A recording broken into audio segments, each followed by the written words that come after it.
আমরা আজকে কুরবানি নিয়ে কিছু কথা শেয়ার করবার চেষ্টা করবো ইনশাআল্লাহ।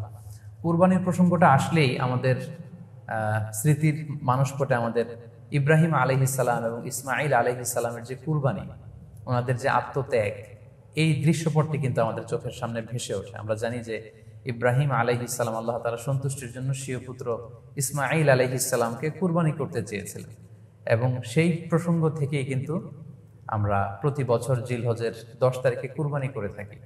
এবং এই দৃশ্যটি আল্লাহ তাআলার কাছে এতই ভালো লেগেছিল, এই আত্মত্যাগের দৃশ্যকে আল্লাহ তাআলা স্মরণীয় করে রাখবার জন্য কিয়ামত পর্যন্ত সব বিশ্বাসীদের জন্য এই জিলহজের একই টাইমে, জিলহজের 10 তারিখে কুরবানি করাটাকে আল্লাহ তাআলা আমাদের উপর অবধারিত করে দিয়েছেন।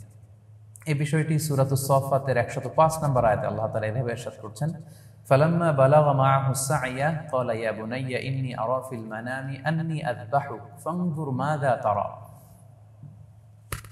অর্থাৎ ইসমাঈল আলাইহিস সালাম যখন একটু বড় হলেন, বাবার সাথে হাঁটতে পারেন, দৌড়াদৌড়ি করতে পারেন, ঠিক তখন ইব্রাহিম আলাইহিস সালাম স্বপ্নে দেখলেন যে তিনি ইসমাঈল আলাইহিস সালামকে কুরবানি করছেন, এবং স্বপ্ন দেখেই তিনি সরাসরি ছেলের সাথে কনসালটেশনে গেলেন, পরামর্শ করলেন যে বাবা, আমি তো স্বপ্নে দেখেছি যে আমি তোমাকে কুরবানি করছি, ফানজুর মাযা তারা, what do you think about it, what's your opinion about it, তোমার মতামত কি সেটা তুমি আমাকে বলো। তখন সাইয়েদনা ইসমাঈল আলাইহিস সালাম অত্যন্ত সাহসিকতার সাথে বলিষ্ঠ একটি জবাব দিয়েছিলেন, সেটাও আল্লাহ তাআলা কোরআনে সরাসরি কোট করেছেন। তিনি বলেছিলেন, ক্বালা ইয়া আবাতি ফাআল মা তু'মার সাতাজিদুনি ইনশাআল্লাহু মিনাস সাবিরিন। অর্থাৎ, হে আমার সম্মানিত পিতা, আপনি যেমনটি স্বপ্নে দেখেছেন, আল্লাহ তাআলা আপনাকে যেমন আদেশ করেছে আপনি ঠিক তেমনটিই করুন। আপনি ভয় পাবেন না, ইনশাআল্লাহ আপনি আমাকে ধৈর্যশীলদের অন্তর্ভুক্ত পাবেন। একটু কি কল্পনা করা যায় যে সাইয়েদনা ইসমাঈল আলাইহিস সালাম ছোট্ট শিশু, তিনি যখন শুনলেন যে বাবা তাকে কুরবানি করবে, জবাই করবে, তার প্রত্যুত্তরে তিনি বলেছিলেন, বাবা, আমি ভয় পাচ্ছি না, আমি আপনাকে নিয়ে চিন্তিত। আপনি ভয় পাবেন না, বরং আপনি যা আদিষ্ট হয়েছেন আপনি তাই করেন। কারণ নবীরা যখন স্বপ্নে কিছু দেখে, সেটা সাধারণ মানুষের মতো স্বপ্ন নয়, সেটা ওহী, সেটা আল্লাহর পক্ষ থেকে আদেশ। তো আপনি আমাকে ধৈর্যশীল পাবেন, আপনি ভয় পাবেন না। সাইয়েদনা ইব্রাহিম আলাইহিস সালাম ইসমাঈল আলাইহিস সালামকে কুরবানি করতে শুরু করলেন, জবাই করতে শুরু করলেন। আল্লাহ তাআলার কাছে দৃশ্যটি এত ভালো লাগলো, আল্লাহ তাআলা সাইয়েদনা জিবরাইল আলাইহিস সালামকে দিয়ে জান্নাত থেকে একটি বকরি বা মেষ পাঠিয়ে দিলেন। সাইয়েদনা ইসমাঈল আলাইহিস সালামকে ছুরির নিচ থেকে সরিয়ে ফেলা হলো, আর সেখানে ইসমাঈল আলাইহিস সালামের পরিবর্তে একটি জান্নাত থেকে আনা বকরি বা ছাগলকে সেখানে কুরবানি করা হলো। আল্লাহ তাআলা বললেন, কদ সাদ্দাকতা রুইয়া, ইব্রাহিম, তুমি তো তোমার স্বপ্নকে সত্যায়ন করেছো, বাস্তবে রূপান্তরিত করেছো, তুমি তো এই কঠিন পরীক্ষায় সফলতার সাথে উত্তীর্ণ হয়েছ। সাইয়েদনা ইব্রাহিম আলাইহিস সালাম পরীক্ষায় উত্তীর্ণ হলেন, এবং বাপ বেটার এই দৃশ্যায়নটি আল্লাহ তাআলার কাছে এত ভালো লেগেছে, আরশের উপর থেকে আল্লাহ তাআলা এত পছন্দ করেছেন ওনাদের স্যাক্রিফাইসকে, কুরবানিকে, কিয়ামত পর্যন্ত আমরাও যাতে কুরবানি করি, আল্লাহ তাআলা আমাদের জন্য এটাকে অবধারিত করে দিয়েছেন। সম্মানিত, শুধু এখানে আমাদের জন্য সবচেয়ে বড় যে শিক্ষণীয় বিষয়, সেটি হচ্ছে সাইয়েদনা ইব্রাহিম আলাইহিস সালামের ঔরসে যখন ইসমাঈল আলাইহিস সালাম আসে, তখন তাফসীর এসেছে ইব্রাহিম আলাইহিস সালামের বয়স ছিল 86 বছর। Could you imagine that? 86 বছর বয়সে যখন একটা সন্তান আল্লাহ তাআলা ওনাকে দান করলেন, আল্লাহ তাআলা বললেন যে সেই সন্তানকে তুমি জবাই করো। আমরা অনেক দম্পতির কথা জানি, তাদের সন্তান হয় না, 15 বছর, 20 বছর, 25 বছর পর অনেক সময় তাদের সন্তান হয়। সেই সন্তানটাকে তারা কত পছন্দ করে, সেই বাচ্চাটাকে তারা কত আদর করে।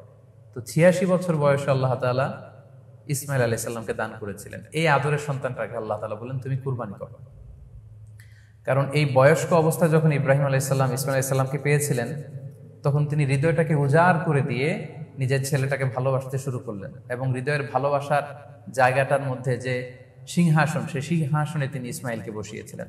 আল্লাহ তাআলা চেয়েছিলেন যে ইসমাঈলকে সেখান থেকে সরিয়ে ওই ভালোবাসার সিংহাসনের জায়গাটাতে তুমি যেন আল্লাহ তাআলাকে স্থান দাও, এবং সেই পরীক্ষাটাই তিনি বেসিক্যালি সাইয়েদনা ইব্রাহিম আলাইহিস সালামের কাছ থেকে করেছিলেন, এবং সেই পরীক্ষায় সাইয়েদনা ইব্রাহিম আলাইহিস সালাম সফলতার সাথে উত্তীর্ণ হয়েছিলেন।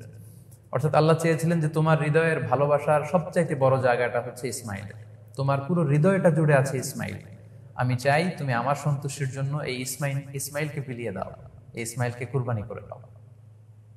সম্মানিত, শুধু এই স্টোরিটা থেকে আমাদের জন্য শিক্ষা হচ্ছে যে সাইয়েদনা ইব্রাহিম আলাইহিস সালামের হৃদয়ের সবচাইতে পছন্দনীয় বিষয়টা ছিল ইসমাঈল। তিনি ইসমাঈল আলাইহিস সালামকে, নিজের ছেলেকে বেশি পছন্দ করতেন। ইব্রাহিম আলাইহিস সালামের হৃদয়ে যেমনি ইসমাইল ছিল, আমাদের প্রত্যেকের হৃদয়ে কিন্তু এরকম এক একটা ইসমাইল আছে, কল্পিত ইসমাইল, রূপক ইসমাইল। আমাদের কারো হৃদয়ের ইসমাইল হচ্ছে আমাদের টাকা পয়সা, আমাদের কারো হৃদয়ের ইসমাইল হচ্ছে আমার ব্যাংক ব্যালেন্স, আমাদের কারো হৃদয়ের ইসমাইল হচ্ছে আমার দামি গাড়ি, আমাদের কারো হৃদয়ের ইসমাইল হচ্ছে আমার দামি গাড়ি, আমাদের কারো হৃদয়ের ইসমাইল হচ্ছে আমাদের যশ খ্যাতি, আমাদের ক্ষমতা প্রতিপত্তি, এগুলো। আল্লাহ তাআলা চান আমাদের প্রত্যেকের যার যার হৃদয়ের ইসমাইল যেটা, সেটাকে আমরা আল্লাহ তাআলার সন্তুষ্টির জন্য উৎসর্গ করতে পারবো কিনা, আল্লাহ তাআলার খুশির জন্য সেরেফ শুধুমাত্র আল্লাহ তাআলার জন্য আমার হৃদয়ের ইসমাইলটাকে আমি স্যাক্রিফাইস করতে পারবো কিনা। এই শিক্ষাটা দেওয়ার জন্যই বেসিক্যালি আল্লাহ তাআলা এই কুরবানিকে আমাদের জন্য প্রেসক্রাইব করেছেন। আল্লাহ তাআলা চান যে আমাদের হৃদয়ের পুরো জায়গাটা জুড়ে যেন আল্লাহ তাআলার সন্তুষ্টি, আল্লাহ তাআলার ভালোবাসা, আল্লাহকে যে আমরা ফিল করি, আল্লাহকে যে আমরা ভয় পাই, সেই জায়গাটাতে যেন আমরা আল্লাহ তাআলাকে রাখতে পারি। এটাই মূলত আল্লাহ তাআলা আমাদের কাছ থেকে চান। এবং আমাদের জীবনের সব কাজগুলোই হবে শুধুমাত্র কেবলমাত্র আল্লাহ তাআলার সন্তুষ্টির জন্য। এজন্য বিশ্বনবী সাল্লাল্লাহু আলাইহি ওয়াসাল্লামকে কিন্তু আল্লাহ রাব্বুল আলামিন শিখিয়ে দিয়েছেন যে কুল ইন্না সলাতি ওয়া নুসুকি ওয়া মাহইয়ায়া ওয়া মামাতি লিল্লাহি রাব্বিল আলামিন। হে নবী, আপনি বলুন যে আমার নামাজ, আমার কুরবানি, আমার জীবন, আমার মরণ সবটাই তো আল্লাহর জন্য। তাই আমাদের হৃদয়ে যদি আমরা আল্লাহকে স্থান দিতে পারি, আমাদের সবকিছু, সাইয়েদনা ইব্রাহিম আলাইহিস সালাম যেমনি নিজের প্রিয় পুত্র সন্তানকে কুরবানি করেছিলেন, ঠিক তেমনি ভাবে আমাদের হৃদয়ের ইসমাইলটাকেও যদি আমরা আল্লাহ সন্তুষ্টির জন্য স্যাক্রিফাইস করতে পারি, কুরবানি করতে পারি, তাহলেই কিন্তু এই কুরবানির শিক্ষাটা আমাদের জন্য বাস্তবায়িত হবে বা সফল হবে। এবং এই শিক্ষাটা দেওয়ার জন্য আল্লাহ তাআলা এই কুরবানির বিধানকে আমাদের জন্য জারি করেছেন, যে আমাদের হৃদয়ে শুধু আল্লাহ তাআলার ভয় থাকবে। এবং এই যে আমরা কুরবানি করবো, কুরবানির রক্ত, গোশত, চামড়া কোনোটাই কিন্তু আল্লাহ তাআলার কাছে পৌঁছে না, পৌঁছে হচ্ছে আমাদের হৃদয়ের ভয়, তাকওয়াটা আল্লাহ তাআলার কাছে পৌঁছে। সূরাতুল হাজ্জের 37 নম্বর আয়াতে আল্লাহ বলছেন, লা ইয়ানালাল্লাহা লুহুমুহা ওয়ালা দিমাউহা ওয়ালাকি ইয়ানালুহুত তাকওয়া মিনকুম। এই কুরবানির রক্ত, কুরবানির গোশত, এগুলো তো আল্লাহর কাছে পৌঁছে না, আল্লাহর কাছে পৌঁছে হচ্ছে তোমাদের তাকওয়া। আমরা কতটা ইখলাসের সাথে, কতটা আন্তরিকতার সাথে, কতটা আনুগত্যের সাথে আমাদের সম্পদ, আমাদের নিজেদেরকে আমরা আল্লাহর কাছে সোপর্দ করতে পেরেছি, আমরা কতটা আল্লাহর সমর্পিত বান্দা হতে পেরেছি, এটাই হচ্ছে এই কুরবানির শিক্ষা, যেটা সাইয়েদনা ইব্রাহিম আলাইহিস সালাম গোটা বিশ্ববাসীর জন্য নিদর্শন এই ঘটনার মধ্য দিয়ে কিন্তু আমাদের জন্য রেখে গিয়েছেন। তাই আমরা এই কুরবানির মধ্য দিয়ে এটা যেন ফিল করি যে আমাদের সবটুকু আমরা আল্লাহর জন্য বিলিয়ে দিতে প্রস্তুত আছি। সম্মানিত, শুধু এই কুরবানির দিনে ইয়ামুন নাহারে বা 10 জিলহজে আমরা যে কুরবানি উদযাপন করবো, ঈদুল আজহা উদযাপন করব, এই দিনের সবচাইতে প্রিয় আমল হচ্ছে আল্লাহ তাআলার কাছে পশু জবাই করে, যেটা আমরা বলেছি ইব্রাহিম আলাইহিস সালামের সেই ঘটনার, সেই দৃশ্যায়নের পুনরাবৃত্তি আল্লাহ তাআলা সেটা দেখতে চান। আমরা পশু জবাই করে রক্ত প্রবাহিত করে দেয়, এটা আল্লাহ তাআলার কাছে খুবই পছন্দনীয়। সুনানে তিরমিজিতে এসেছে, আয়েশা রাদিয়াল্লাহু তাআলা আনহা থেকে বর্ণিত, তিনি বলেন, আন্না রাসূলুল্লাহ সাল্লাল্লাহু আলাইহি ওয়াসাল্লাম ক্বাল, আল্লাহ রাসূল সাল্লাল্লাহু আলাইহি ওয়াসাল্লাম বলেছেন, মা আমিলা আদামিয়ুন মিন আমালিন ইয়াউমান নাহার আহাব্বা ইলাল্লাহি মিন ইহরাকিদ দাম। অর্থাৎ ইয়াউমুন নাহারে 10 জিলহজে পশু কুরবানি দিয়ে সে পশুর রক্ত প্রবাহিত করে দেওয়ার চেয়ে শ্রেষ্ঠ কোনো আমল আর আল্লাহর কাছে হতে পারে না, এর চেয়ে কোনো প্রিয় আমল আল্লাহর কাছে নেই। তার মানে কুরবানির দিনে সবচাইতে প্রিয় আমল, আল্লাহর কাছে পছন্দনীয় আমল হচ্ছে কুরবানি করা। তাই আমাদের যাদের সাধ্য আছে আমরা যেন বেশি বেশি কুরবানি করি। সম্মানিত, শুধু আমরা জানি যে এই কুরবানিকে আল্লাহ তাআলা আমাদের উপর আবশ্যক করেছেন।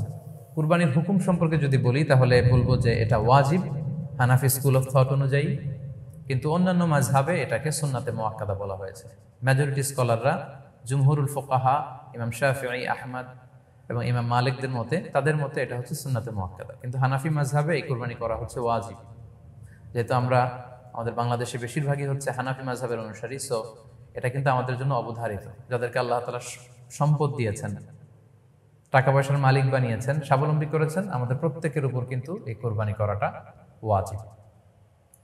যেহেতু কুরবানি একেবারে আমাদের সন্নিকটে, সো এই কুরবানি নিয়ে আমাদের মধ্যে অনেক ধরনের প্রশ্ন রয়েছে। এবং বিগত কয়েকদিন ধরে আমার ফেসবুক পেজের বিভিন্ন স্ট্যাটাসে, আমার মেসেজ অপশনে অনেক ভাই, দিনী ভাই এবং বোনেরা অনেক প্রশ্ন করেছেন। আসলে এতগুলো প্রশ্নের উত্তর আসলে আমাদের পক্ষে করা সম্ভব হবে না। সেখান থেকে খুবই কন্টেম্পোরারি, খুবই রেলেভেন্ট, প্রাসঙ্গিক 2-1টি প্রশ্নের ব্যাপারে আলোচনা করে আমরা আজকের এই সংক্ষিপ্ত লাইভটি শেষ করবো ইনশাআল্লাহ। খুব বেশি যে প্রশ্নটি করা হয়েছে সেটি হচ্ছে জানতে চাওয়া হয়েছে 7 ভাগে কুরবানি করা যাবে কিনা। এই ধরনের প্রশ্ন কিন্তু আমরা আগে শুনতাম না। রিসেন্টলি কিছু কিছু স্কলারদের আলোচনা বা এতে করে লোকজন হয়তো বিভ্রান্তিতে ভোগেন কিংবা একটা ধোঁয়াশা তৈরি হয়, ফলে এই প্রশ্নটি করা হচ্ছে। আমরা আবহমান কাল থেকে আমাদের প্রিয় মাতৃভূমি বাংলাদেশে হয়তো ছাগল কুরবানি দিয়েছি অথবা গরু কুরবানি দিয়েছি সর্বোচ্চ 7 ভাগে। সো এটা আমাদের সবার কাছে জানা ছিল, এ নিয়ে আগে সংশয় ছিল না। ইদানিংকালে অনেকের মধ্যে এই বিষয়ে সংশয় জেগেছে। কেউ কেউ বলে থাকেন যে ভাগে যদি কুরবানি দেওয়া হয় 7 জনে মিলে, গরুতে বা মহিষে বা উটে, এই ভাগে কুরবানি হবে না, এটা অনেকে বলে থাকেন। এই কথাটি আসলে ঠিক নয়। আপনি যদি ভাগে কুরবানি দিতে চান এটি জায়েজ আছে, এবং একটি উটে বা মহিষে বা গরুতে আপনি সর্বোচ্চ 7টি ভাগে কুরবানি দিতে পারবেন ইনশাআল্লাহ। এ ব্যাপারে সহিহ মুসলিমের একটি হাদিসকে আমরা এখানে উল্লেখ করতে চাই। সাইয়েদনা জাবের রাদিয়াল্লাহু তাআলা আনহু থেকে বর্ণিত, তিনি বলেন, ক্বালা হাজাজনা মা রাসূলিল্লাহি সাল্লাল্লাহু আলাইহি ওয়াসাল্লাম, আমরা আল্লাহর রাসূল সাল্লাল্লাহু আলাইহি ওয়াসাল্লামের সাথে হজ করেছি। ফানাহারনাল বাঈরা আন সাবআ, সেখানে আমরা উট কুরবানি দিয়েছি 7 জনের পক্ষ থেকে। ওয়াল বাকারাতা আন সাবআ, আর আমরা সেখানে গরু কুরবানি দিয়েছি 7 জনের পক্ষ থেকে। খুব সুস্পষ্ট, একটি উটে ওনারা 7 জন অংশগ্রহণ করতেন, একটি গরুতে 7 জন অংশগ্রহণ করতেন। তো এই হাদিসের আলোকে অনেকে বলে থাকেন যে এটি হজের সময়, সফরের সময়, কিন্তু মুকিম অবস্থায় 7 ভাগে দেয়া যায় না। আসলে এই কথাটিও ঠিক নয়, কারণ সুনানে আবু দাউদের আরেকটি হাদিসে এসেছে যেখানে আল্লাহ রাসূল সাল্লাল্লাহু আলাইহি ওয়াসাল্লাম সুস্পষ্ট বলেছেন, সেখানে হজ বা কোনো সফরের উল্লেখ নেই। সেটা হচ্ছে জেনারেল স্টেটমেন্ট, অর্থাৎ আল বাকারাতু আন সাবআ, গরুতে সর্বোচ্চ 7 অংশ দিয়ে কুরবানি দেয়া যায়। ওয়াল জাযুরু আন সাবআ, আর উটের ক্ষেত্রেও সর্বোচ্চ 7 অংশ দিয়ে কুরবানি দেয়া যায়। তো এই হাদিস, দ্বিতীয় যে হাদিসটি উল্লেখ করলাম, এটা হচ্ছে জেনারেল স্টেটমেন্ট। সেখানে সফর মুকিম কোনো কথা বলা হয়নি। ইন জেনারেলি বলা হয়েছে যে উটে 7 ভাগ দেয়া যায়, গরুতে 7 ভাগ দেয়া যায়। সো আমরা যারা ভাগে কুরবানি দিচ্ছি 7 জন মিলে একটি গরু, আপনারা নিঃসন্দেহে সানন্দ চিত্তে নিশ্চিন্তে কুরবানি দিতে পারেন। সহিহ হাদিসের আলোকে এটি সাব্যস্ত, এতে কোনো সমস্যা নেই ইনশাল্লাহ। তবে ভাগে কুরবানিতে কিংবা যৌথ কুরবানিতে কয়েকটি বিষয় আমাদেরকে খেয়াল রাখতে হবে। নাম্বার 1 হচ্ছে নিয়ত। আপনাদের ইন্টেনশনটা ক্লিয়ার হতে হবে। প্রত্যেকেরই যাতে একই ইন্টেনশন থাকে, সবারই যাতে ইন্টেনশন থাকে যে শুধুমাত্র আল্লাহ তাআলার সন্তুষ্টির জন্য আমরা এই কুরবানি দিচ্ছি। এখানে কয়েকজনের যদি ইন্টেনশন থাকে যে আল্লাহ সন্তুষ্ট, অন্যজনের যদি নিয়তে ঝামেলা থাকে, তাহলে কিন্তু কুরবানিটা প্রশ্নবিদ্ধ হয়ে যাচ্ছে। কারণ ইন্নামাল আমালু বিন্নিয়াত, ইয়ানি ইন্নামা সাওয়াবুল আমালি বিন্নিয়াত, সমস্ত কাজের প্রতিদান দেয়া হবে আপনার ইন্টেনশন বা নিয়তের উপর ভিত্তি করে। সো এজন্য যারা খুব বেশি মুখলেস, খুব বেশি মুত্তাকি, তারা অনেক সময় যৌথ কুরবানি দিতে চান না। তাদের সামর্থ্য না থাকলে ছোট একটা ছাগল দিয়ে তারা একাকি কুরবানি দিতে চান। The safe, he want to be in the safer side. কারণ যৌথ কুরবানি দিতে দিতে যে কার মনে কি চিন্তা, কার মনে কি নিয়ত, আমরা কিন্তু কিছু জানি না। সো যদি যৌথ কুরবানি দেন, কুরবানির আগে সবাইকে এটা কনসার্ন করে দেয়, রিমাইন্ডার দেয়া যে ভাই আমাদের কুরবানিটা হবে শুধুমাত্র কেবলমাত্র আল্লাহ তাআলা সন্তুষ্টির জন্য, অন্য কোনো নিয়তের জন্য না থাকে, তাহলে কিন্তু আমাদের কুরবানি বরবাদ হয়ে যাবে। এটা হচ্ছে প্রথম কনসার্ন। 2 নম্বর কনসার্ন হচ্ছে হালাল উপার্জন দিয়ে কুরবানি হতে হবে। যৌথ কুরবানিতে কেউ কেউ যদি এমন থাকে যাদের উপার্জন হালাল না, সেই কুরবানি কিন্তু আল্লাহ তাআলার দরবারে কবুল হবে না। সো এটা খুব গুরুত্বপূর্ণ একটা বিষয়। আরেকটা হচ্ছে লৌকিকতা। লৌকিকতা যদি থাকে তাহলেও কুরবানি কবুল হবে না। যৌথ কুরবানিতে কারো যদি এটা থাকে যে আমার গরুটা সবচেয়ে বড়, আমাদের গরুটা এলাকার সবচেয়ে বড় গরু, এবং সবাইকে বলে বেড়াচ্ছে যে এইবারের গরুটা সবচেয়ে বড় হয়েছে, আমার চেয়ে বড় গরু কেউ দিতে পারে না এই এলাকায়। তো এই জাতীয় যদি লৌকিকতা প্রবণতা কারোর মধ্যে থাকে, তাহলেও কিন্তু তার কুরবানি কবুল হবে না। সো যৌথ কুরবানি যদি আপনারা দিতে চান, এই বিষয়গুলো আমাদেরকে খেয়াল রাখতে হবে। আরো একটি প্রশ্ন খুব বেশি আমাদের কাছে জানতে চাওয়া হয়েছে, সেটা হচ্ছে কুরবানির সাথে আকিকা দেয়া যাবে কিনা। আসলে দুটি ভিন্ন ইবাদত। কুরবানি হচ্ছে জিলহজের 10 তারিখে আমরা কুরবানি করে থাকি, আর আকিকা হচ্ছে বাচ্চা যেদিন জন্মগ্রহণ করবে, সন্তান ভূমিষ্ঠ হওয়ার 7 দিন পরে। তাহলে ভিন্ন দুইটা ইবাদত, দুই সময়ের ইবাদত। নাম্বার 2, আকিকার ক্ষেত্রে আল্লাহ রাসূল সাল্লাল্লাহু আলাইহি ওয়াসাল্লাম বলেছে আনিল গুলামি শাতান ওয়া আনিল জারিয়াতি শাত, অর্থাৎ ছেলে হলে 2টি ছাগল দিয়ে আকিকা করো, এবং যদি মেয়ে হয় তাহলে 1টি ছাগল দিয়ে আকিকা করো। তো সেক্ষেত্রে কুরবানিতে কিন্তু এরকম বিধান নেই।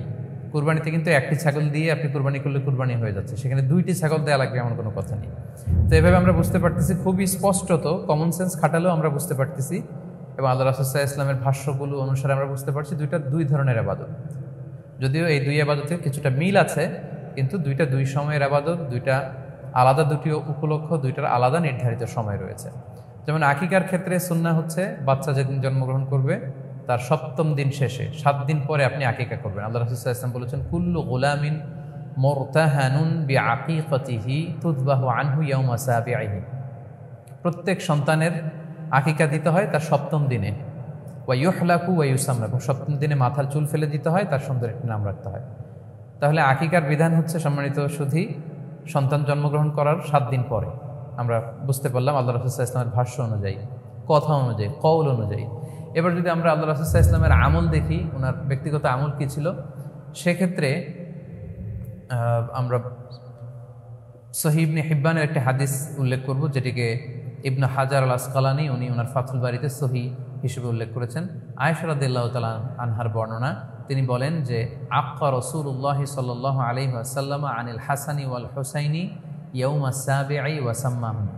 আল্লাহ রাসূল সাল্লাল্লাহু আলাইহি ওয়াসাল্লাম নিজে ওনার দৌহিত্র অর্থাৎ ওনার নাতি হাসান এবং হুসাইনের আকিকা নিজে করেছেন 7ম দিনে, এবং 7ম দিনে তাদের নাম রেখেছেন। একজনের নাম রেখেছেন হাসান, আরেকজনের নাম হুসাইন। অর্থাৎ হাসান রাদিয়াল্লাহু আগে জন্মগ্রহণ করেছিলেন, ওনার চেয়ে ছোট ছিল হোসেন, উনি পরে জন্মগ্রহণ করেছেন। তো ওনাদের জন্মের পরে 7 দিন পরে আল্লাহ রাসূল সাল্লাল্লাহু আলাইহি ওয়াসাল্লাম ওনাদের আকিকা দিয়েছিলেন, এবং 7ম দিনে উনি আকিকাও দিয়েছেন এবং তাদের নামও রেখেছেন। তাহলে আল্লাহ রাসূল সাল্লাল্লাহু আলাইহি ওয়াসাল্লামের কওলি হাদিস, ওনার ভাষ্য মতে আমরা জানলাম উনি বলেছেন 7ম দিনে আকিকা দিতে হয়, এবং ওনার ব্যক্তিগত আমল থেকে আমরা জানতে পারলাম যে উনি ওনার 2 নাতির আকিকা দিয়েছেন 7ম দিনে এবং নাম রেখেছেন। তাহলে এ থেকে আমরা সুস্পষ্ট বুঝতে পারি যে আকিকা দিতে হয় সন্তান জন্মগ্রহণ করার 7 দিন পর, 7ম দিনে। যদিও তবারানিতে আরেকটি হাদিস এসেছে যেখানে বলা হয়েছে যে আকিকা 7ম দিনেও দেয়া যায়, 14তম দিনে দেয়া যায়, 21তম দিনে দেয়া যায়। যদি 7ম দিনে কেউ দিতে না পারে কোনো কারণে, তাহলে 14তম দিন, না পারলে 21তম দিন। তাহলে সুস্পষ্টভাবে উল্লেখ আছে যে আকিকার সময়সীমা 7ম দিনের কথা আমাদেরকে বলা হয়েছে। তো সেক্ষেত্রে আপনার সন্তান জন্মগ্রহণ করলে আপনি শুকরিয়া স্বরূপ কুরবানি করবেন, আত্মীয় স্বজনকে খাওয়াবেন, আকিকার গোশত নিজেরাও খাবেন। তো এটা যদি আপনি কুরবানির জন্য রেখে দেন, তাহলে তো সন্তান দুনিয়াতে আসার এই আনন্দটা থাকে না। একজন যখন সন্তান পায়, সে কেমন যেন আকাশের চাঁদ হাতে পায়। তো তখন তার 7 দিনের মধ্যে যে আনন্দটা থাকে, ওই দিন তার নাম রাখা হবে, আত্মীয় স্বজনরা আসবে, বাচ্চাকে দেখবে, দোয়া করবে, তখন আকিকা করে গোশত নিজে খাবেন, আত্মীয়দের খাওয়াবেন, পাড়া প্রতিবেশীদেরকে দিবেন। এটা হচ্ছে সন্তান ভূমিষ্ঠ হওয়ার উপলক্ষকে কেন্দ্র করে এই আকিকা। সো এটাকে কুরবানির সাথে মিক্স আপ করার কোনোই প্রয়োজন নেই, এবং এক্ষেত্রে সুস্পষ্ট গাইডলাইন হচ্ছে যে 7ম দিনে আকিকাটা দিতে হয়। সো আমরা যেন 7ম দিনে আকিকাটা দেই। তবে হ্যাঁ, এখন প্রশ্ন হচ্ছে 7ম দিনে কেউ দিতে পারেননি, 14তম দিনেও দিতে পারেননি, 21তম দিনেও দিতে পারেননি, হাতে টাকা ছিল না, সামহাও কোনো কারণে মিস করেছেন, তখন আপনি যখন সুযোগ হয় তখন করে দেন।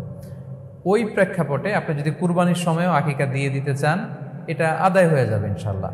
আশা করা যায় আদায় হয়ে যাবে, এবং এটা জায়েজ আছে। তবে এটা সুন্নাহ নয়। সুন্নাহ হচ্ছে 7ম দিনে আকিকা দেওয়া। পাশাপাশি গরু দিয়ে, মহিষ দিয়ে, উট দিয়ে আকিকা দেওয়াও কিন্তু সুন্নাহ নয়। আকিকা দেওয়া সুন্নাহ হচ্ছে ছাগল দিয়ে। হ্যাঁ, গরু 7 ভাগে 1টি ভাগ কুরবানির সাথে যদি আপনি আকিকা দিতে চান, আকিকা আদায় হয়ে যাবে, এটা জায়েজ আছে, কিন্তু এটা সুন্নাহ নয়। সুন্নাহসম্মত হচ্ছে আকিকা 7ম দিনে দেয়া এবং ছাগল দিয়ে দেয়া। ছেলের ক্ষেত্রে 2টি ছাগল, মেয়ের ক্ষেত্রে 1টি ছাগল। আশা করি কুরবানির সাথে আকিকার প্রসঙ্গটি আপনাদের কাছে ক্লিয়ার হয়েছে। এবার আমরা আসি, আরেকটি প্রশ্ন আমাদের কাছে খুব বেশি এসেছে, সেটা হচ্ছে কুরবানির পশু অনলাইনে ক্রয় করা যাবে কিনা। খুবই রেলেভেন্ট একটি কোশ্চেন। অনলাইনে আমরা অনেক কেনাকাটা করি, ফলে অনলাইনে কুরবানির পশুটা ক্রয় করা যাবে কিনা, এটা হচ্ছে প্রশ্ন। এক্ষেত্রে উত্তর হচ্ছে জি, অন্যান্য জিনিস আপনি যেমনি অনলাইনে ক্রয় করেন সেগুলো যেমনি জায়েজ, অনুরূপভাবে অনলাইনে কুরবানির পশু ক্রয় করা জায়েজ। বিভিন্ন ডেইরি ফার্ম আছে, অ্যাগ্রো ফার্ম আছে, এবং বিভিন্ন গরু ছাগলের খামার আছে। তারা কিন্তু আমি দেখলাম যে বিক্রয়.com না রকমারি.com আমি দেখলাম যে তারা গরুর অ্যাড দিচ্ছে, গরুর ভিডিও সেখানে আপলোড করে দিচ্ছে, সেখানে তাদের ক্লায়েন্টরা সেটা দেখে তারা গরু ক্রয় করছে। যে এটা জায়েজ আছে ইনশাল্লাহ। আপনারা যদি স্বাস্থ্য ঝুঁকির কারণে গরুর হাটকে অ্যাভয়েড করতে চান, ওখানে যেতে না চান, আপনারা চাইলে অনলাইনে পশু ক্রয় করতে পারবেন। তবে সেক্ষেত্রে 2টি জিনিস আপনাকে নিশ্চিত হতে হবে। 2টা জিনিস আপনাকে অনলাইনে পশু ক্রয় করার ক্ষেত্রে নিশ্চিত হতে হবে। প্রথম বিষয় হচ্ছে পশুটা দৈহিকভাবে ত্রুটিমুক্ত কিনা, এটা নিশ্চিত হতে হবে। অর্থাৎ পশুর বিস্তারিত অঙ্গ প্রত্যঙ্গের বর্ণনা আপনার জানা থাকা চাই। পশুটা সুস্থ আছে কিনা, বাহ্যিকভাবে সমস্ত ত্রুটিমুক্ত কিনা, এটা জানতে হবে। 2 নম্বর হচ্ছে পশুর বয়স সম্পর্কে আপনার জানতে হবে, কারণ যে কোনো বয়সের পশু দিয়ে কুরবানি করা যায় না, এটার একটা নির্ধারিত বয়স সীমা দেওয়া আছে শরিয়াতে, সেটা আপনাকে মেনটেন করতে হবে। প্রথম হচ্ছে সালিমাতুল আয়ুব, সালিমাতুল মিনাল আয়ুব ইয-যাহিরা, বাহ্যিক ত্রুটিমুক্ত হওয়া। যে কোনো পশু দিয়ে কিন্তু, অসুস্থ পশু দিয়ে কুরবানি করলে কিন্তু কুরবানি হবে না। এক্ষেত্রে আমরা সুনানে নাসাইর একটি হাদিস উল্লেখ করব। হাদিসটি সহিহ, বারা ইবনে আযিব রাদিয়াল্লাহু তাআলা আনহু বর্ণনা করেছেন। আল্লাহ রাসূল সাল্লাল্লাহু আলাইহি ওয়াসাল্লাম বলেছেন, লা ইয়াজুজু মিনাদ দাহায়া আল আওরাউল বাইয়িনু আওরুহা, এমন পশু দিয়ে কুরবানি হবে না যেই পশুটা সুস্পষ্টভাবে অন্ধ। অন্ধ কানা কোনো পশু দিয়ে কুরবানি হবে না। ওয়াল আরজাউল বাইয়িনু আরাজুহা, খোড়া, কুরবানি যেখানে করা হবে ওই জায়গা পর্যন্ত হেঁটে যেতে পারছে না, মাঠ থেকে বাড়িতে আনা যাচ্ছে না, এরকম খোড়া প্রাণী দিয়ে কুরবানি করা যাবে না। ওয়াল মারিদাতুল বাইয়িনু মারাদুহা, খুব বেশি অসুস্থ, খুবই দুর্বল অসুস্থ প্রাণী দিয়ে কুরবানি করা যাবে না। ওয়াল আজফাউল্লাতী লা তুনকি, এবং এমন বয়স্ক বৃদ্ধ প্রাণী যে অতি বয়সের ভারে এটা নুজ্জ হয়ে গিয়েছে এবং এর হাড্ডির ভেতরে যে মজ্জা শুকিয়ে গিয়েছে, এরকম প্রাণী দিয়েও কিন্তু কুরবানি করা যাবে না। তাহলে সুনানে নাসাইয়ের এই সহিহ হাদিসটির মধ্য দিয়ে আমরা বুঝতে পারলাম যে অন্ধ প্রাণী দিয়ে কুরবানি করা যায় না, খোড়া প্রাণী দিয়ে করা যায় না, খুবই দুর্বল প্রাণী দিয়ে এবং খুব বয়স হয়েছে এরকম প্রাণী দিয়ে কিন্তু কুরবানি করা যাবে না। তারপর আমরা সুনানে তিরমিজির আরেকটি হাদিস এখানে উল্লেখ করব। এই হাদিসটিও হাসান পর্যায়ের হাদিস। বর্ণনাকারী হচ্ছেন আলী রাদিয়াল্লাহু তাআলা আনহু। তিনি বলেন, নাহা রাসূলুল্লাহ সাল্লাল্লাহু আলাইহি সাল্লাম আইয়ুদহা বিআ'যাবিল করনি ওয়াল উযুন, অর্থাৎ আল্লাহ রাসূল সাল্লাল্লাহু আলাইহি ওয়াসাল্লাম শিং ভাঙা এবং কান কাটা এরকম প্রাণী দিয়ে কুরবানি করতে নিষেধ করেছেন। অর্থাৎ ব্রোকেন হর্নস অ্যান্ড ইয়ার্স, কোনো পশুর যদি শিং দুটো ভাঙা থাকে অথবা কান কাটা থাকে, এরকম প্রাণী দিয়ে কুরবানি করলে কুরবানি আদায় হবে না। পশুর কানের ব্যাপারে আরও সুস্পষ্ট হাদিস এসেছে সুনানে তিরমিজিতে, এটিও হাসান পর্যায়ের হাদিস। বর্ণনাকারী সাইয়েদনা আলী রাদিয়াল্লাহু তাআলা আনহু, তিনি বলেন যে নাহা রাসূলুল্লাহ সাল্লাল্লাহু আলাইহি ওয়াসাল্লাম আইয়ুদহা বিমুকাবালা আও মুদাবারা আও শারকা আও খরকা আও জাদআ, অর্থাৎ আল্লাহ রাসূল সাল্লাল্লাহু আলাইহি ওয়াসাল্লাম মুকাবালা মানে এমন প্রাণী যে প্রাণীর কানের সামনের অংশ কাটা, এরকম প্রাণী দিয়ে কুরবানি করা যাবে না। আও মুদাবারা, এমন প্রাণী যে প্রাণীর কানের পেছনের অংশ কাটা, সেটা দিয়ে কুরবানি করা যাবে না। আও শারকা, অথবা কানের মাঝখানে কাটা দুই দিক ঝুলে আছে, করা যাবে না। আও খরকা, অথবা কানের ভেতরে ছিদ্র, পশুর কানে যদি ছিদ্র থাকে, কেটে যে ছিদ্র হয়ে গিয়েছে, ড্রিলড হয়ে গিয়েছে, সেই প্রাণী দিয়ে কুরবানি করা যাবে না। আও জাদা, অথবা নাক কাটা, এরকম প্রাণী দিয়ে কুরবানি করা যাবে না। তাহলে আল্লাহ রাসূল সাল্লাল্লাহু আলাইহি ওয়াসাল্লামের ভাষ্যমতে এই প্রাণীগুলো দিয়ে কুরবানি করা যাবে না। ফলে আপনি অনলাইনে যদি পশু ক্রয় করতে চান, আপনার যে পশুটা ক্রয় করবেন এটা বাহ্যিকভাবে সুস্থ আছে কিনা, অঙ্গ প্রত্যঙ্গের বিস্তারিত বর্ণনা ভিডিওতে আপনাকে ক্রস চেক করে এবং বাড়িতে আনার পরে সেটাকে দেখে এই পারচেজটা আপনাকে নিশ্চিত করতে হবে। 2 নম্বর খেয়াল রাখবার বিষয় হচ্ছে পশুর বয়স। কুরবানির পশুর একটা নির্ধারিত বয়স সীমা আছে। সেক্ষেত্রে উটের জন্য 5 বছর হওয়া লাগবে কমপক্ষে, গরু বা মহিষের ক্ষেত্রে কমপক্ষে 2 বছর হতে হবে, এবং ছাগলের ক্ষেত্রে কমপক্ষে 1 বছর হতে হবে। আবার বলছি, উট 5 বছর, গরু 2 বছর এবং ছাগল 1 বছর।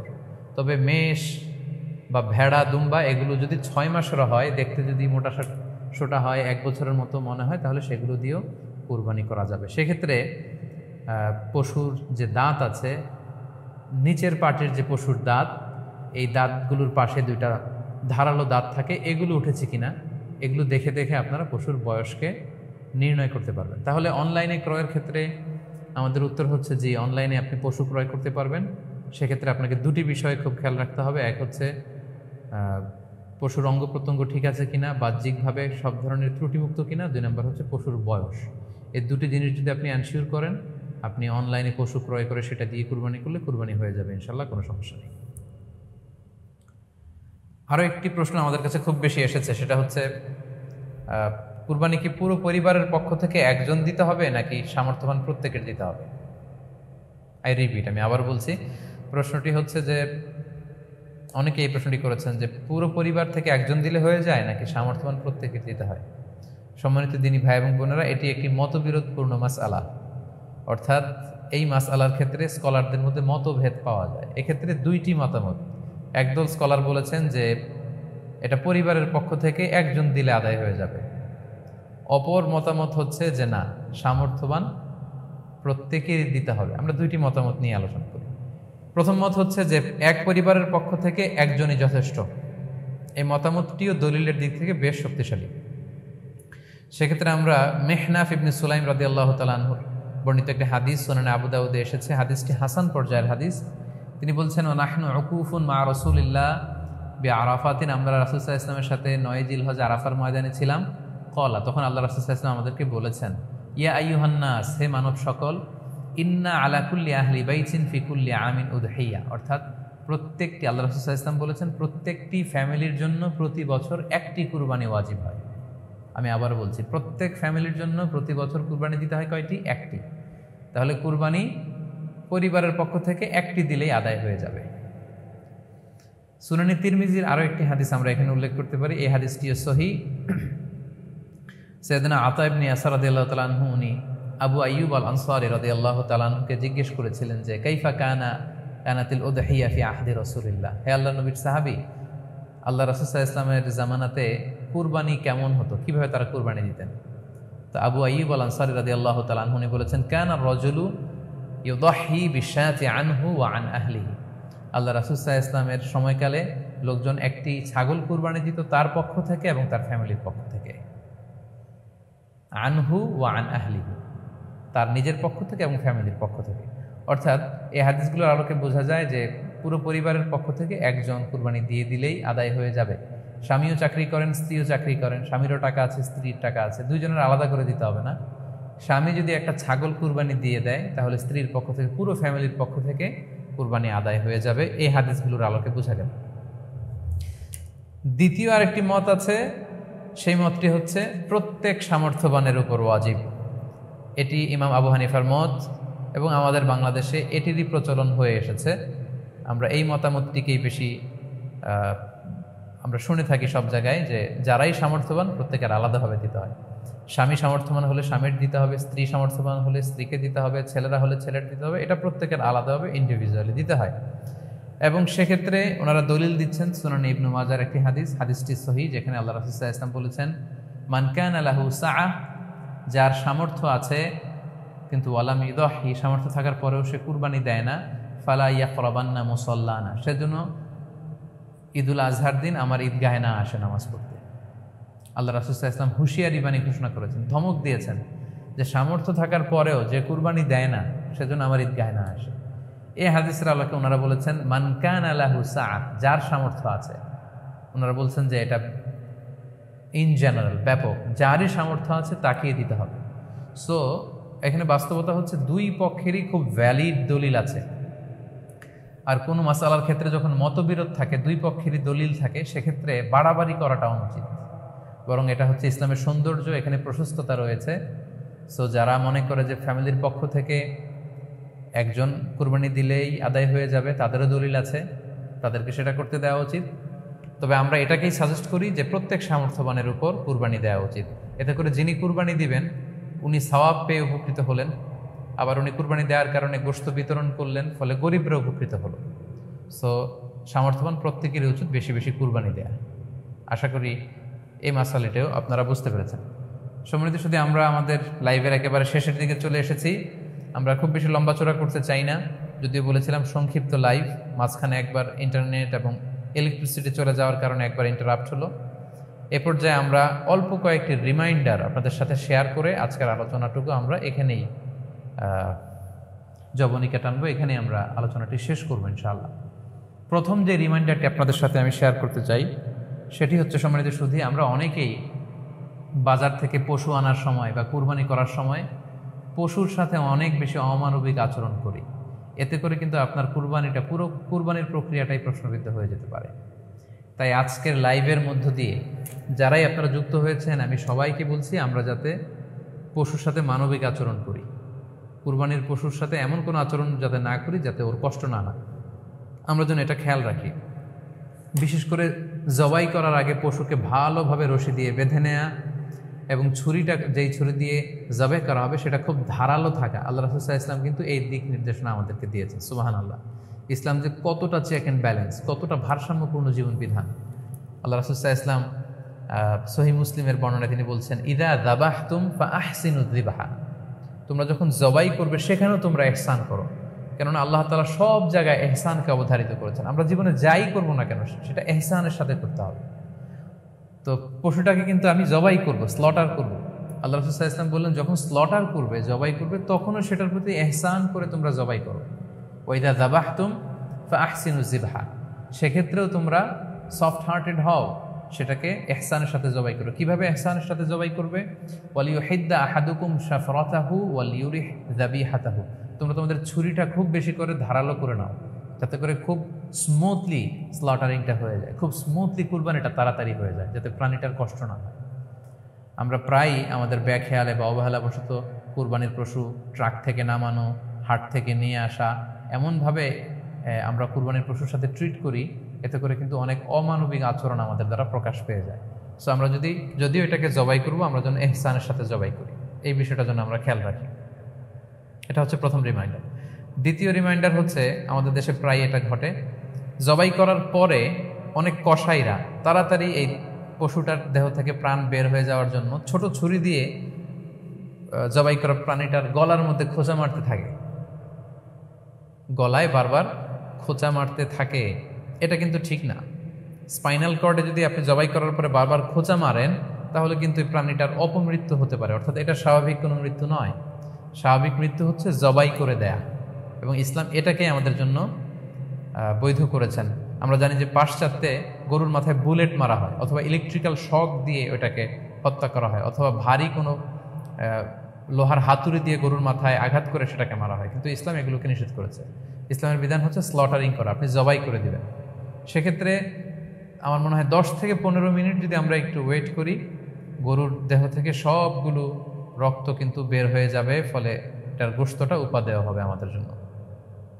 কিন্তু আমরা যদি তাড়াহুড়ো করে, বিশেষ করে অনেক কসাই ভাইরা রুহটা যাতে তাড়াতাড়ি বের হয়ে যায়, প্রাণটা যাতে তাড়াতাড়ি বের হয়ে যায়, জবাইয়ের পরে আবার ছোট ছুরি দিয়ে স্পাইনাল কর্ডে খোঁচা মারতে থাকে, এটা কিন্তু ঠিক না। এতে করে যেটা হয়, এটা স্বাভাবিক মৃত্যু হয় না, বরং অপমৃত্যু হয়ে থাকে। আমরা যখন কুরবানি করি তখন প্রাণীটার শ্বাসনালী এবং কণ্ঠনালী কেটে যায়, এবং তারপরে রক্তনালী, যেটাকে ইংরেজিতে বলে জুগুলার ভেইন, এই জুগুলার ভেইনটা যখন কেটে যায়, তখন কিন্তু প্রাণীটা আর ব্যথা পায় না। গবেষণায় দেখা গিয়েছে যে যদিও আমরা দেখি যে প্রাণীটা খুব ছটফট করে, লাফালাফি করে, কিন্তু আসলে সে ব্যথা পায় না। জুগুলার ভেইন যখন কেটে ফেলে, তখন ব্রেইন তাকে স্পাইনাল কর্ডের মাধ্যমে হার্টে সিগন্যাল দেয় আরও বেশি পাম্প করার জন্য, আরও বেশি রক্ত পাঠানোর জন্য। ফলে দেহের সবগুলো রক্ত গলার ওই কাটা জায়গা দিয়ে কিন্তু বের হয়ে যায়। তো ওই মুহূর্তে আপনি যখন ছোট ছুরি নিয়ে এটার স্পাইনাল কর্ডে খোঁচাখুচি করতে শুরু করেন, তখন কিন্তু এটার অপমৃত্যু ঘটে, এটার স্ট্রোক হতে পারে, এটা হার্ট অ্যাটাক করে মারা যেতে পারে। তাহলে সেটা কিন্তু স্বাভাবিকভাবে জবাইয়ের মধ্যে দিয়ে এই মৃত্যুবরণ করলো না, বরং হার্ট অ্যাটাক করে বা স্ট্রোক করে সেটা মারা গেল। তখন কিন্তু আপনার কুরবানিটা প্রশ্নবিদ্ধ হয়ে যেতে পারে। তো এই জন্য আমি সকলের কাছে অনুরোধ করব, আপনারা তাড়াহুড়ো না করে 10 থেকে 15 মিনিট একটু ওয়েট করেন জবাইয়ের পরে, এটাকে স্বাভাবিকভাবে, ন্যাচুরালি, প্রাকৃতিকভাবে এটার রুহটা বের হতে দিন। তা না হলে আমাদের কুরবানি কিন্তু প্রশ্নবিদ্ধ হয়ে যেতে পারে। 3 নম্বর রিমাইন্ডার হচ্ছে, আমাদের বাংলাদেশের অনেক জেলায় আমরা হিন্দু মুসলমান একসাথে থাকি। আমার কাছে নিউজ এসেছে যে অনেক জায়গায় অনেকে হিন্দুদের মন্দিরের সামনে কুরবানির গরু জবাই করে। এটা ঠিক না, কারণ আমরা জানি যে ওরা এই গরুর পূজা করে থাকে।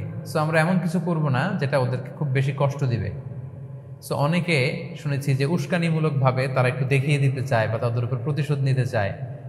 এরকম করে অনেক সময় হিন্দুদের বিভিন্ন গ্রামে মন্দিরের সামনে এই কুরবানির ব্যবস্থাপনা করা হয়। আমি বলবো যে আমরা এটা যাতে না করি। আমরা হিন্দুদের যে উপাসনালয় আছে, আমাদের হিন্দু ভাইদের উপাসনালয়গুলোকে স্কিপ করে এমন জায়গায় কুরবানি করব যাতে করে তাদের এই দৃশ্য দেখা না লাগে, এবং তাদের এবাদতগাহের সামনেও যাতে আমাদের এরকম পরিস্থিতি তৈরি করতে না হয়। আমরা যাতে সাম্প্রদায়িক সম্প্রীতি আমাদের আবাদতের মধ্য দিয়ে বজায় রাখতে পারি, এবং কোনো ধরনের উস্কানিমূলক কর্মকাণ্ডে যেন আমরা কখনোই যুক্ত না হই। 4 নাম্বার এবং সবচাইতে গুরুত্বপূর্ণ পয়েন্ট হচ্ছে, জি খেয়াল করে শুনুন, আপনাকে বলছি, 4 নাম্বার পয়েন্ট হচ্ছে যে জবাইয়ের স্থান এবং বর্জ্য কুরবানির পরে এটাকে নিজ দায়িত্বে পরিচ্ছন্ন করুন। আই রিপিট, আমি আবার বলছি, যেখানে আপনি কুরবানি করলেন সেটাকে এবং এই যে বর্জ্য ময়লা, এটা নিজ দায়িত্বে আপনি ক্লিন করুন। সিটি কর্পোরেশনের ভাইয়েরা সরকারি তত্ত্বাবধানে সারা বাংলাদেশের এই সব বর্জ্য আসলে পরিষ্কার করা সম্ভব না। জরিপে এসেছে যে 50 লক্ষ গরু জবাই করা হয় প্রত্যেকটা কুরবানির ঈদে। তো সেক্ষেত্রে আমাদেরকে দায়িত্বশীল হতে হবে। কুল্লুকুম রাঈন ওয়া কুল্লুকুম মাসউলুন আন রাইয়াতিহি। আল্লাহ রাসূল সাল্লাল্লাহু আলাইহি ওয়াসাল্লাম বলেছেন, তোমরা প্রত্যেকে দায়িত্বশীল, আর তোমাদের প্রত্যেকের দায়িত্বের ব্যাপারে কিয়ামতের ময়দানে আল্লাহ তাআলা কিন্তু তোমাদেরকে জিজ্ঞেস করবে।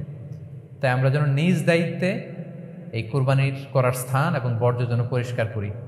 ব্লিচিং পাউডার দিয়ে বেশি করে পানি মেরে আমরা যেন পরিষ্কার পরিচ্ছন্ন রাখি, কারণ আত্মহুরু শাত্রুল ঈমান, পরিষ্কার পরিচ্ছন্নতা এটা হচ্ছে ঈমানের অঙ্গ। এই বিষয়টা যেন আমরা খুব গুরুত্বের সাথে নেই এবং নিজ নিজ কুরবানি আমরা যেখানে দিলাম সেই জায়গাটা যেন আমরা পরিষ্কার করি। বিশেষ করে বিভিন্ন সংস্থা যারা অনেক অনেক কুরবানি করবেন, ভলান্টিয়ারলি বিভিন্ন কুরবানি করে কুরবানির গোশত বিতরণ করবেন, আপনারা এরকম ভলান্টিয়ারলি ক্লিনলিনেস ক্যাম্পেইন করতে হবে, যাতে কোনো ধরনের রক্ত, ময়লা, বর্জ্য, আবর্জনা না থাকে। এই ব্যাপারটাকে যেন আমরা খেয়াল রাখি। সর্বশেষ হচ্ছে, অনেকে জিজ্ঞেস করেন যে ফ্রিজে রাখা যাবে কিনা। জি, কুরবানির গোশত ফ্রিজে রাখা যাবে। ইবনে আব্বাস রাদিয়াল্লাহু তাআলা আনহুর মত অনুযায়ী 3 ভাগ করা উত্তম, তবে এটা আবশ্যক নয়।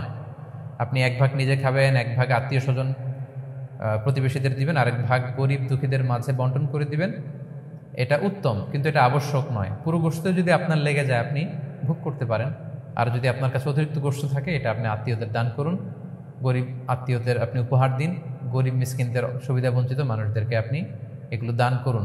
কারণ সূরাতুল হাজ্জের 28 নম্বর আয়াতে আল্লাহ তাআলা বলেছেন, ফাকুলু মিনহা ওয়া আত'ইমুল বাঈসাল ফাকির, তোমরা কুরবানির এই গোশত নিজেরাও খাও এবং অভাবী লোকদেরকে দাও। এবং সহিহ বুখারীতে আল্লাহ রাসূল সাল্লাল্লাহু আলাইহি ওয়াসাল্লামের একটি বর্ণনা, আল্লাহ রাসূল সাল্লাল্লাহু আলাইহি ওয়াসাল্লাম বলেছেন, কুলু ওয়া আত'ইমু ওয়াদাখিরু, অর্থাৎ কুরবানির গোশত তোমরা খাও, ওয়া আত'ইমু মানে অন্যদের খাওয়াও, ওয়াদাখিরু এবং তোমরা এটাকে প্রিজার্ভ করে রাখো বা জমা করেও রাখতে পারো। অর্থাৎ আপনি চাইলে ফ্রিজে রাখতে পারবেন, আপনি পরবর্তীতে খেতে চাচ্ছেন আপনি রাখতে পারবেন ইনশাআল্লাহ। সো উত্তম হচ্ছে 3 ভাগ করে 1 ভাগ নিজে খাওয়া, 1 ভাগ আত্মীয় স্বজনদের, প্রতিবেশীদের দেয়া এবং 1 ভাগ অভাবী, সুবিধা বঞ্চিত, গরিব মিসকিনদের মাঝে বন্টন করে দেয়া। এবং অবশ্যই অবশ্যই যাদের সামর্থ্য আছে আপনারা বেশি বেশি কুরবানি করুন, এবং এই কুরবানির মধ্য দিয়ে আমরা অনেক অনেক প্রান্তিক জনগোষ্ঠী, সুবিধা বঞ্চিত মানুষ, তাদের কাছে আমাদের সহায়তাগুলো পৌঁছে দিতে পারবো। সম্মানিত সুধী, আপনাদের সবাইকে আবারও শুকরিয়া জানাই।